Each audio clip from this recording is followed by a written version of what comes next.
നമസ്കാരം കൂട്ടുകാരെ, ഏവർക്കും എക്സ്പാറ്റൈസിൻ്റെ മറ്റൊരു വീഡിയോയിലോട്ട് സ്വാഗതം. പ്രിയ കൂട്ടുകാരെ, ഏവർക്കും എൻ്റെ ഹൃദയത്തിൻ്റെ ആഴങ്ങളിൽ നിന്നും ഞാൻ നന്ദി രേഖപ്പെടുത്തുകയാണ്. കാരണം 1K ആയതിനു ശേഷം ഇടുന്ന ആദ്യത്തെ വീഡിയോ ആണിത്. Thank you so much. മരുഭൂമിയിലെ ജീവിതം എന്ന് കേൾക്കുമ്പോൾ ഒരുപാട് ക്ലേശങ്ങൾ നിറഞ്ഞതാണ്.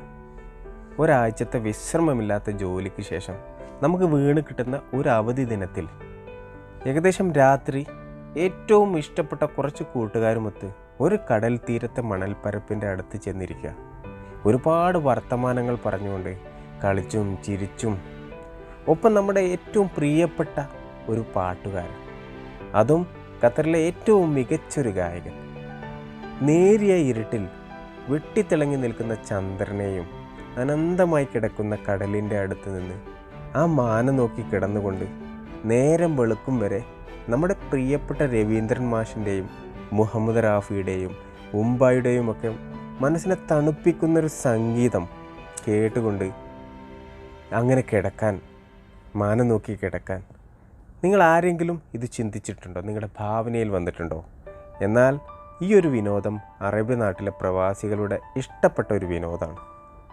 ഈ കൊറോണ കാലഘട്ടത്തെ തോൽപ്പിച്ചെന്ന മട്ടിൽ വിഷൻ ഗ്രൂപ്പിൻ്റെ ഡയറക്ടറും എൻ്റെ ഏറ്റവും അടുത്ത സുഹൃത്തുമായ നൗഫലും അദ്ദേഹത്തിൻ്റെ ചേട്ടനും ഒപ്പം കുറേ സ്റ്റാഫുകളൊക്കെ മൊത്ത് ഞങ്ങളൊരു ബസ്സിൽ ഒരു ഡെസേർട്ട് ക്യാമ്പിങ്ങിന് പോവുകയാണ്.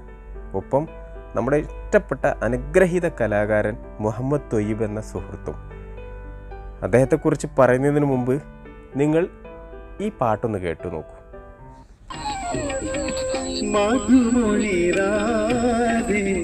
നിന്നെ തേടി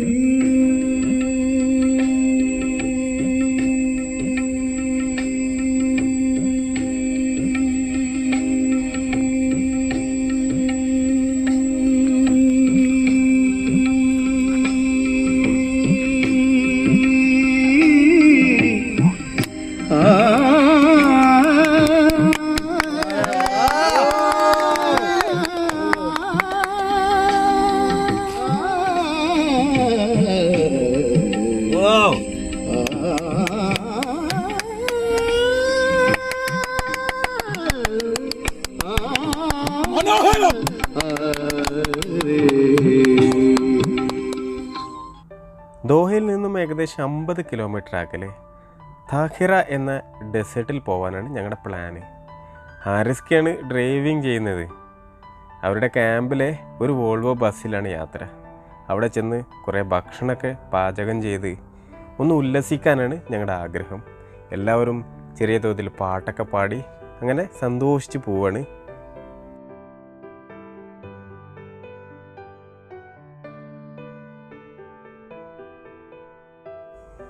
ഒരു 4-5 മാസം പുറത്തിറങ്ങിയിട്ടില്ല ആരും. എല്ലാവരുടെ മുഖത്തും ആ ഒരു സന്തോഷം കാണാൻ കഴിയും. കുറേ കാലം ഇങ്ങനെ ക്വാറൻറ്റൈനിൽ പിടിച്ച് നിർത്തിയേ ഞങ്ങളൊന്ന് പുറത്ത് പോയി ഉല്ലസിക്കാൻ വേണ്ടി തന്നെയാണ് പോകുന്നത്. എനിവേ, എല്ലാവരുടെ മുഖത്തും നിങ്ങൾക്ക് ആ സന്തോഷം കാണാം. ഭക്ഷണമൊക്കെ ഞങ്ങളുടെ കയ്യിലുണ്ട്. ബാർബിക്യൂ ഉണ്ടാക്കാനും ഫിഷ് ബാർബിക്യൂം ചിക്കൻ ബാർബിക്യൂം മട്ടൻ ബാർബിക്യൂം ഒക്കെ ഉണ്ടാക്കാനുള്ള എല്ലാ പ്രിപ്പറേഷനും കൂടിയിട്ടാണ് ഞങ്ങൾ പോകുന്നത്. എല്ലാവർക്കും എത്രയും പെട്ടെന്ന് ആ ബീച്ചിലൊന്ന് എത്തിക്കിട്ടിയാൽ മതി എന്നാണ് ഇപ്പോൾ എല്ലാവരും അടിച്ചു പൊളിച്ച് പാട്ടൊക്കെ പാടിയിട്ട് നല്ല രസകരമായിട്ടുള്ള യാത്രയാണ് പോകുന്നത്.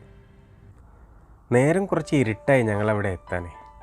കടലിൻ്റെ വേലിയേറ്റം കാരണം ഉദ്ദേശിച്ച സ്ഥലത്ത് പോകാൻ സാധിക്കാതിരുന്നപ്പോൾ ബസ് ഞങ്ങൾക്ക് ചെറിയൊരു പണി തന്നു. മണലൊന്ന് താന്നു. പിന്നീടുള്ള 3-4 മണിക്കൂർ ഒരു ചടങ്ങായിരുന്നു. ഒരു ക്രെയിനൊക്കെ കൊണ്ടുവന്ന് കഠിന പ്രയത്നം നടത്തുന്നു. കൂട്ടുകാരെ, ഈ ധൃതിയുള്ള പണിക്കിടയിൽ ഞങ്ങൾ തൊയ്യിബ് ഖാനുമായിട്ട് ആ കടൽ തീരത്തോട്ട് പോന്നു അല്പം പാട്ടുകൾ ആസ്വദിക്കാൻ. ഇനി നിങ്ങൾക്ക് തൊയ്യിബ് ഖാൻ്റെ രസകരമായിട്ടുള്ള ചില പാട്ടുകൾ. കൂട്ടുകാരെ, നിങ്ങൾക്ക് എല്ലാവർക്കും പാട്ട് ഇഷ്ടമായെന്ന് വിചാരിക്കുന്നു. ദോഹയിലെ ജൂനിയർ മുഹമ്മദ് റാഫി എന്നാണ് മുഹമ്മദ് തൊയ്യിബ് ഖാനെ അറിയപ്പെടുന്നത്. കഴിഞ്ഞ 20 വർഷമായി ദോഹയിൽ മുഹമ്മദ് റാഫിയുടെ സ്മരണാർത്ഥം റാഫി കിയ ദിൻ എന്ന പേരിൽ സംഗീത പരിപാടി നടത്തി വരുന്നുണ്ട്. കൂട്ടുകാരെ, പാട്ടുപാടൽ ഹരമാക്കിയ ഈ തൊയ്യിബ് ഖാനെ കൊണ്ട് അങ്ങനെ പുലരുന്നത് വരെ ഞങ്ങൾ ഓരോ പാട്ടുകളും എണ്ണി എണ്ണി പറഞ്ഞ് പാടിപ്പിച്ചു. ഞങ്ങൾ മതിമറന്നിരിക്കുകയായിരുന്നു ആ രാത്രി മുഴുവൻ. മധുമൊഴി രാധേ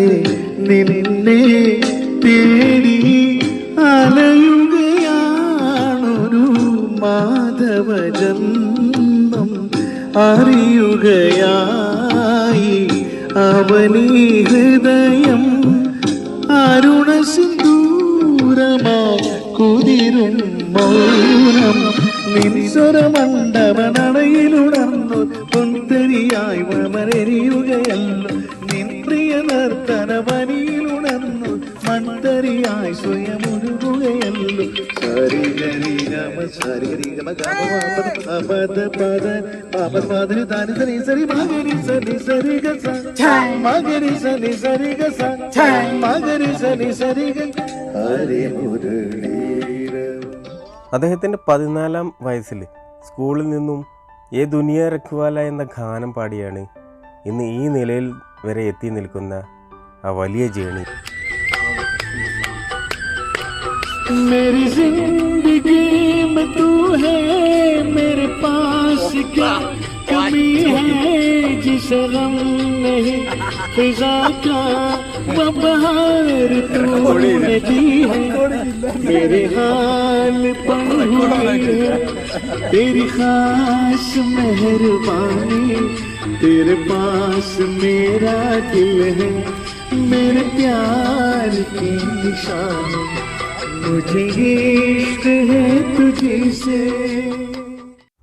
അങ്ങനെ ആ രാത്രി മുഴുവനും ഇക്ക ഞങ്ങളെ പാട്ട് പാടി വല്ലാത്തൊരവസ്ഥയിലെത്തിച്ചു.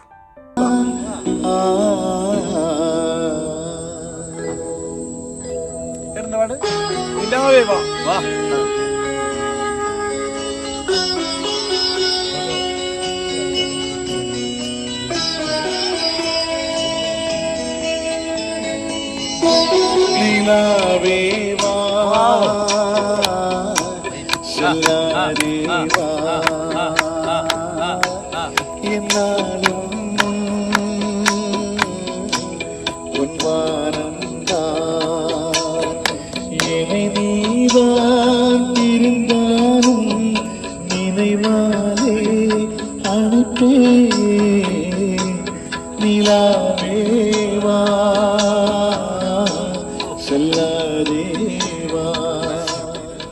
നേരം വെളുക്കാറായപ്പോൾ മനസ്സില്ലാ മനസ്സോടെ ഇക്കൻ്റെ പാട്ടൊക്കെ നിർത്തി ഞങ്ങളുടെ വണ്ടിയിലോട്ട് തന്നെ പോയി. അപ്പോഴേക്കും ഞങ്ങളുടെ വണ്ടിയുടെ പ്രശ്നങ്ങളൊക്കെ സോൾവ് ആക്കിയിട്ടുണ്ടായിരുന്നു. വണ്ടിയൊക്കെ സേഫ് സ്ഥലത്ത് എത്തി. ഞങ്ങളെല്ലാവരും സന്തോഷത്തോടു കൂടി മനസ്സ് നിറഞ്ഞ് റീഫ്രഷായിട്ട് ഞങ്ങളിവിടുന്ന് പോകുന്നു. എല്ലാവർക്കും എൻ്റെ വീഡിയോ ഇഷ്ടപ്പെട്ടെന്ന് വിചാരിക്കുന്നു. ഇഷ്ടപ്പെട്ടെങ്കിൽ എൻ്റെ ചാനൽ സബ്സ്ക്രൈബ് ചെയ്യണം, സപ്പോർട്ട് ചെയ്യണം. Thank you.